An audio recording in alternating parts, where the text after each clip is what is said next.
Hello class.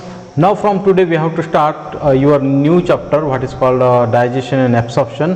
इसका हमें fast revision करना है 16 नंबर का। इस चैप्टर के अंदर आप देख सकते हैं कि डाइजेस्टिव सिस्टम पहले हम स्टडी करेंगे, then digestion of food, then absorption of digestion of food products and disorders. तो ये जो पॉइंट्स है हम थोड़ा सा NEET point of view fast revision कर लेते। ये मैं पूरा लाइन टू लाइन तो नहीं बताऊंगा क्योंकि इसमें बहुत टाइम जाएगा, हमें फास्ट रिवीजन करनी है।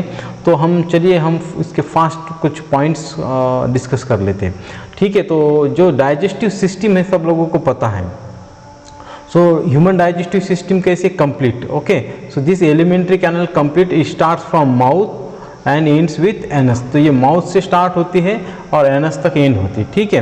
तो एलिमेंट्री कैनल हमने सब लोगों को पता है।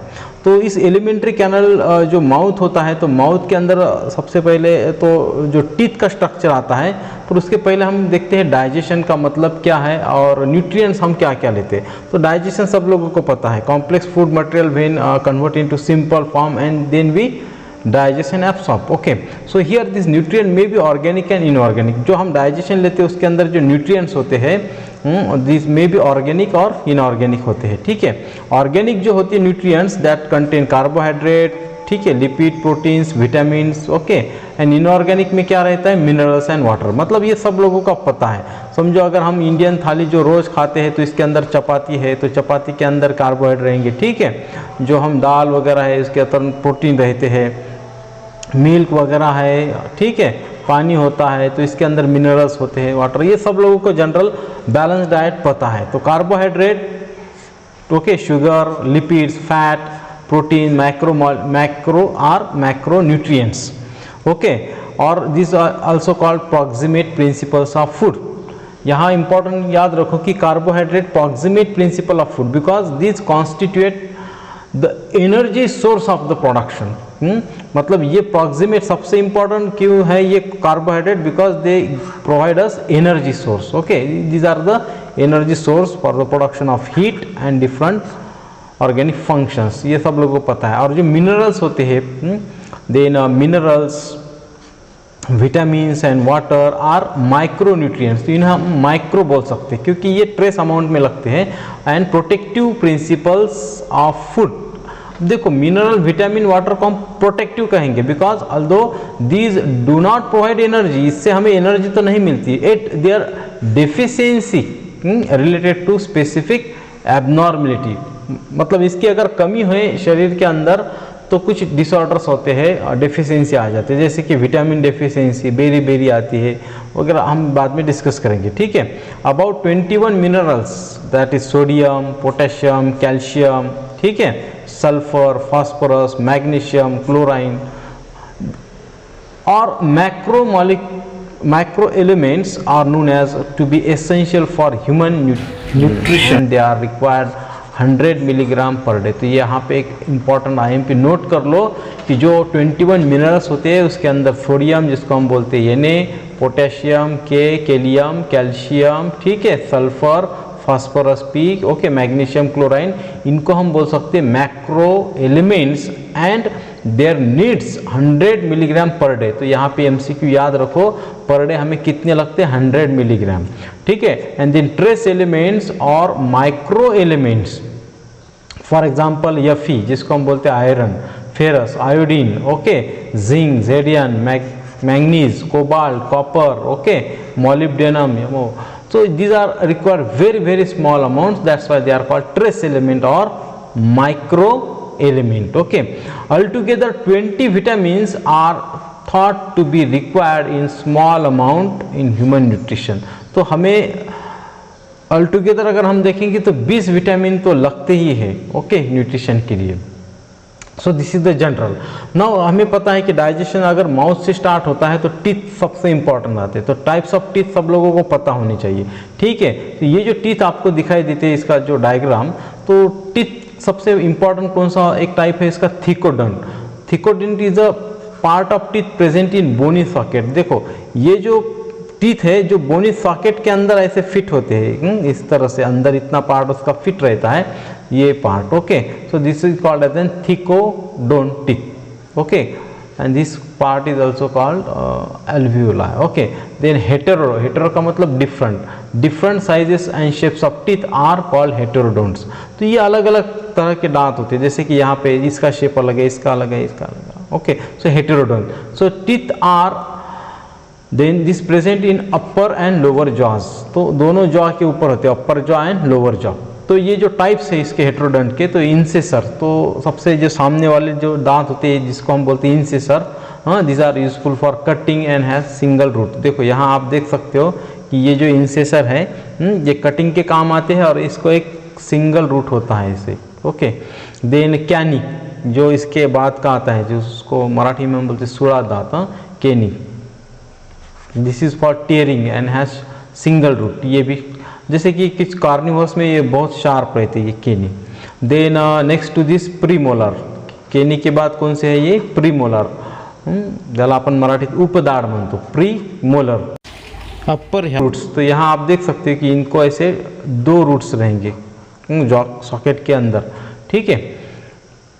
Then lower premolars has 1 root, पर जो लोअर का होता है उसके लिए एक ही रूट रहेगा, इतना याद रखो. अपर जो है उसको 2 रहेंगे रूट, लोअर जो है उसके 1 रूट. देन मोलर्स ज्याला आपण मराठी दाढ म्हणतो, 3 मोलर्स आर देयर. यहाँ पे ऐसा सेट दिखता है आपको 1 2 3.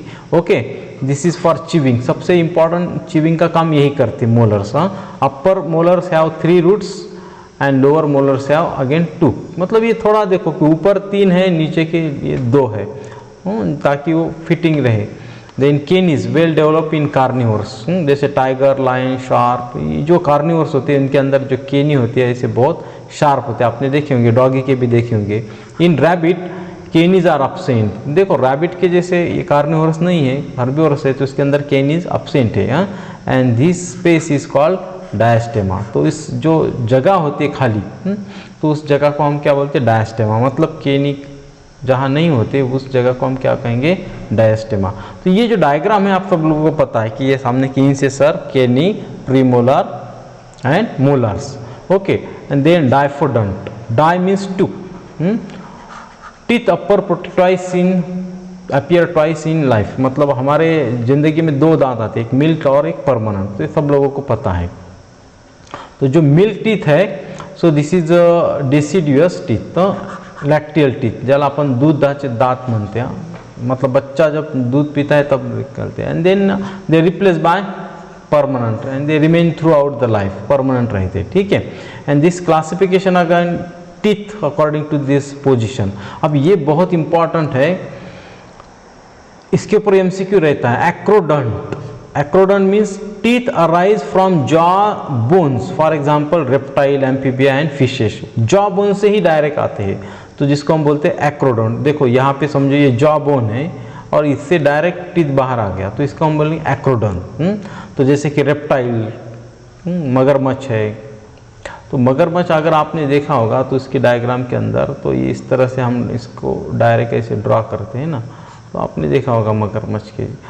ओके, फिशेस के अंदर भी ऐसे रहते हैं. Then next type what is called as an pleurodont. Pleurodont जो है teeth fix lateral surface of jaw ridge. अब यहाँ पे देखो प्लूरोडोंट साइड से बाहर आ गया है, लैटरल. फैंग्स ऑफ स्नेक, जैसे सांप, अगर आपने सांप देखा होगा तो इस तरह से उसके साइड से ऐसे 2 निकलते हैं फैंग्स. ओके, जो काटने के काम आते हैं. देन थिकोडंट एम्बेडेड इन सॉकेट, जैसे कि हमारे थिकोडंट सॉकेट के अंदर है. मैमल्स, जैसे हमारा एग्जाम्पल है क्रोकोडाइल्स, ये भी इसी का अंदर एग्जाम्पल आता है. Then again classification of teeth according to their arrangement of enamel. अगर हम इनेमल देखेंगे तो उससे उसके और टाइप्स पड़ते हैं. बोनोडोंट, जैसे बोनोडोंट मतलब स्मॉल कप्स. अगर ह्यूमन का देखेंगे तो यहाँ पे स्मॉल कप्स रहेंगे. लोफोडोंट हाथी के रहते, लॉन्ग ट्रांसवर्स टेनी. देख यहाँ पे देखो लोफोडोंट. डेंटाइन इसका कैसा रहेगा, लॉन्ग रहेगा, ट्रांसवर्स, कवर्ड बाय इनेमल. अब यहाँ हाथी के अगर आपने अंदर की तरफ होते वो देखेंगे लोफोडोंट. इतना याद रखना, ये बहुत बार पूछते हैं, इंपॉर्टेंट. इनेमल जो रहता है कवर्ड, ट्रांसवर्स रहते. यहाँ पे आप देख सकते हैं ऐसे ट्रांसवर्स इनेमल है इसका, dentine. Then next selenodont, crescent shape cusps like ship. तो यहाँ पे आप देख सकते हैं ऐसे क्रिसेंट शेप, क्राउन की तरह. Then secodont pointed cusps, carnivores ऐसे एकदम शार्प पॉइंटेड रहते कार्निवोर्स के अंदर। Okay, so these are the classification of teeth according to their position, bunodont, lophodont, selenodont and secodont. Okay, milk teeth सब लोगों को पता है, that is called as an lacteal teeth also. Okay, deciduous teeth, milk teeth, दूध दांत।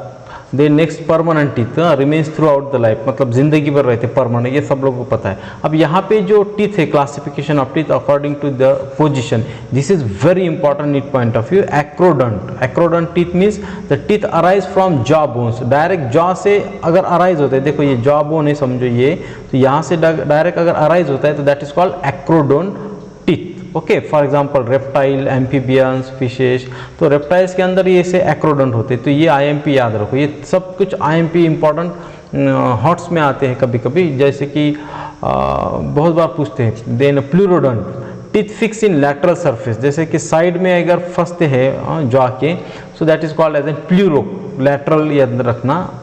Okay, fangs of snake, सांप के जो आपने देखे होंगे शार्प बाइट करता है स्नेक, तो साइड में रहते pleurodont. And third one is called thecodont, जो ह्यूमन का ही एग्जांपल है मैमल्स का, तो एम्बेडेड इन जॉ सॉकेट, तो अभी हमने देखा कि हमारे ये सॉकेट के अंदर ऐसे फिक्स रहते हैं। Then classification of teeth according to the arrangement of enamel, जैसे आप सब लोगों को पता है कि टीथ के जो ऊपर का जो पार्ट होता है जिसको हम बोलते हैं इनेमल, तो इसका इनेमल की अगर पोजीशन देखेंगे तो उसके अरेंजमेंट से बुनोडोंट, तो स्मॉल कप्स जैसे ह्यूमन ही इसका एक बेस्ट एग्जांपल है। तो ये एक आईएमपी बहुत बार पूछते हैं कि which types of human teeths, तो बुनोडोंट, ओके, थिकोडोंट, ये हमारे अंदर ही आएंगे, ठीक है। Then lophodont, lophodont means long transfer dentine covered by enamel, example इसका एलिफेंट। ओके, तो एलिफेंट के अगर अंदर हम देखेंगे तो यहाँ पर आप देख सकते हो कि ये जो ट्रांसवर्स है, ट्रांसवर्स मतलब ऐसे इसके ऊपर कुछ रिजेस है, so that is called as an lophodont type of teeth. तो यहाँ पे ट्रांसवर्स डेंटाइन याद रखना है आपको, एलिफेंट का एग्जांपल याद रखना है, बहुत इंपॉर्टेंट है। Then third type is called selenodont. Okay, crescent shape cusps, crescent मतलब ऐसे क्राउन के जैसा यहाँ पे रहता है, ठीक है, क्रिसेंट शेप, सो शिप के अंदर एग्जांपल है। एंड सिकोडोंट, तो सिकोडोंट मतलब पॉइंटेड कप्स, जैसे कि शार्प ऐसे पॉइंटेड कप्स रहेंगे, कार्निवोर्स के एनिमल्स के अंदर भी रहते हैं ये। Okay, so these are the some important MCQ types of teeth के ऊपर के हैं। अब हम जाते हैं स्ट्रक्चर ऑफ टीथ की तरफ। अब टीथ का स्ट्रक्चर सब लोगों को पता है, बहुत बार आपने हॉस्पिटल में ये फोटोग्राफ देखा है, जो दांत हमें ऊपर से दिखता है, जो शार्प, जिसको हम बोलते क्राउन, ऊपर का पार्ट, ठीक है। फिर दूसरा जो पार्ट होता है नेक, यहाँ से यहाँ का रीजन, ठीक है, नेक मतलब जो गम के अंदर रहता है फिक्स, और जो रूट जो बोलते हैं ना, तो जो बोन्स के अंदर फिक्स रहते हैं, जॉ बोन के अंदर, तो जिसे हम कहेंगे रूट, मतलब जो ऊपर जो दिखता है हमें वो हो गया क्राउन, और शार्प जो अंदर रहता है तो ये हो गया उसका रूट। ओके, तो रूट के अंदर सब लोगों ने कभी ना कभी सुना होगा या देखा होगा। Okay, so this is the outer part of tooth expose outside the gum, gum के बाहर का पार्ट, ठीक है। फिर नेक आपने देखा है, और रूट, तो यहाँ ऊपर जो पार्ट दिखता है वाइट कलर का, तो जिसको हम बोलते हैं इनेमल। तो इनेमल के बारे में एक बात याद रखो, बहुत इंपॉर्टेंट है एडिशनल। तो इनेमल क्या है, इट इज सिक्रेटेड बाय अमियोब्लास्ट, तो ये आईएमपी याद रखो, अमियोब्लास्ट से वो सीक्रेट होता है, and it is the hardest substance of the body. अपने बॉडी का सबसे हार्ड अगर कोई पार्ट है तो वो कौन सा है, इनेमल। ओके, इक्टोडर्मल इन ओरिजिन, तो ये दो आईएमपी याद रखना आपको। इक्टोडर्मल ओरिजिन है, हार्डेस्ट पार्ट है, अमियोब्लास्ट उसको सीक्रेट करती है। डेंटाइन जो होता है दैट सीक्रेटेड बाय ओडोंटोब्लास्ट, ये जो पार्ट होता है उसके अंदर का, दिस रीजन ब्लू कलर से दिखाई देता है, this is called as an dentine, odontoblast secrete करता है, and it is the main part of tooth, mesodermal in origin. देखो इक्टोडर्म, मेसोडर्म ऐसे याद रखना, ऊपर से इक्टोडर्म, बीच वाली मेसोडर्म। ओके, बाद में कैरीज। तो यहाँ अगर आप देखते हो कि DK of tooth is degenerate, सब लोगों को पता है कि कभी ना कभी आपको दांत के अंदर सड़न से छेद वगैरह होता है, कैरीज। ओके, डेंटिन कैविटी जिसको बोलते हैं, कैविटीज टूथपेस्ट के एड में आपने बहुत बार देखी होंगी। And the next what is called as an pyorrhoea, infected gums tooth, मतलब ये अगर गम से कुछ इन्फेक्शन आता है, जिसके ऊपर इन्फ्लामेशन आता है, तो ओके सॉकेट के अंदर भी, तो इसको हम बोलते हैं पायोरिया, सूज येने वगैरह मराठी में। तो ये स्ट्रक्चर ऑफ टीथ आप याद रखो। यहाँ पे आईएमपी मैंने आपको बता दी है इनामल के ऊपर, ये सारे आईएमपी ही है। Okay, now dental formula. तो डेंटल फार्मूला तो ये बहुत बार रिपीट होता है चाइल्ड के अंदर जो होता है, तो इसको याद रखना है 21025। हाँ, तो चाइल्ड के अंदर क्या रहेगा 2102 मतलब 2 इंसेसर 1 कैनी, ओके, 0 प्रीमोलार एंड 2 मोलार्स, तो 2102 टोटल कितने हो गए 5। और नीचे लोअर जॉ में भी 2102, यहाँ पर भी 5। ओके, तो अपर jaw plus lower jaw multiply by 2, तो यहाँ पे कितने रहेंगे 10, मतलब 20 टीथ रहेंगे चाइल्ड्स के अंदर। ओके, मतलब अगर हम यहाँ देखेंगे तो ये यहाँ पे एक कैनी और यहाँ पे एक यहाँ पे एक इंसेसर, यहाँ पे एक इंसेसर, ओके, 2 एक कैनी और 0 प्रीमोलार और 2 मोलार, तो इसे याद रखना। और अगर 17 साल का बच्चा है तो यहाँ पे 2122 7/7 2 14, ओके, 28 रहेंगे। अगर ह्यूमन है जैसे एडल्ट है तो 2123 याद रखना। तो यहाँ पे आप देखो, यहाँ पे ये 2 इंसेसर रहेंगे, 1 कैनी, 2 प्रीमोलार एंड 3 मोलार, तो 2123 8 और नीचे 8 32 एडल्ट के अंदर। Okay, in human being 20 teeth grow twice during life time. Mill teeth जैसे आप लोगों को पता है डायफोडोंट, इसलिए हम बोलते हैं 2102 premolars and last molars absent, okay, and 12 teeth appear only once in life, that is called permanent teeth, monophyodont. Okay, rabbit के अंदर कभी कभी आपको पूछ सकते हैं 2033 याद रखना है, ठीक है। तो ये भी एक फार्मूला याद रखो 20333 8, ओके, 8/8 और नीचे रहता 1023 6/2, तो 16/12 28। तो यहाँ पे रैबिट के ऊपर भी कभी कभी आपको पूछ सकते हैं, ये इसका स्क्रीनशॉट लेकर आप या तो फिर ये फार्मूले किसी भी बुक्स में मिल सकते हैं, थोड़ी सी अच्छी तरह से करो। चाइल्ड का बहुत इंपॉर्टेंट है, एडल्ट का और रैबिट का अगर पूछे तो याद रखना। ओके, नाउ न्यूट्रिशन तो अभी मैंने आपको बताया है कि sum total of all the process, ये हम अगले वीडियोज़ में देखते हैं कि कैसे हमारा डाइजेशन प्रोसेस स्टार्ट होता है। ओके।